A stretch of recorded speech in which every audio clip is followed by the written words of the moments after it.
Hello लोगोफोर, नोंथांमोननि गेजेराव आरो आं मोनसे गोदान भिडिअ लानानै फैबावबाय। साननैसो सिगाङाव फावखुंग्रि बिथां फुजि बसुमतारिया गावनि फेसबुकआव मोनसे सावगारिखौ पस्ट खालामदोंमोन, जेराव बर'नि मुंदांखा फावखुंगुर बिथां सुकबिर कार्जिया गावनि फिसाजोखौ बामनायमोन। आरो पस्टजों लोगोसे बिथाङा केपसनाव लिरदोंमोन बेवाइ सुकबिर कार्जि होननानै। अब्ला जों मिन्थिनो मोनबायदि फावखुंग्रि फुजि बसुमतारिया फावखुंगुर बिथां सुकबिर कार्जिखौ बेवाइ जायो।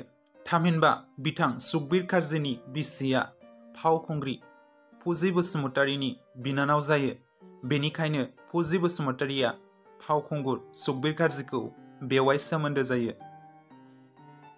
बेजों लोगोसेनो सासे सुबुङा कमेन्टआव लिरहरदोंमोन दि जे बिथां सुकबिर कार्जि आरो फुजि बसुमतारिनि जयै मोनसे मिउजिक भिडिअ नायनो होननानै।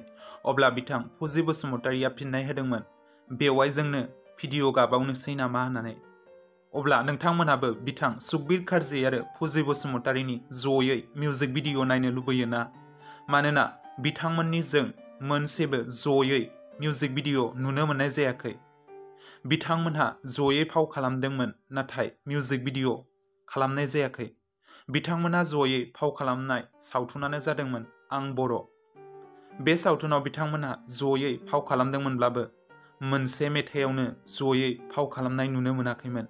बिनि थाखायनो गोबांथार नायगिरि बिथांमोनानो बिथां सानैजों जयै फाव खालामनायखौ नायनो लुबैयो। नोंथांमोनहाबो बिथांमोनखौ जयै फाव खालामनायखौ नायनो लुबैयोब्ला आंनो कमेन्टनि गेजेरजों फोरमायहरदो। आरो आसा खालामदों बिथांमोनहा जयै मोनसे मिउजिक भिडिअआव फाव खालामगोन होननानै।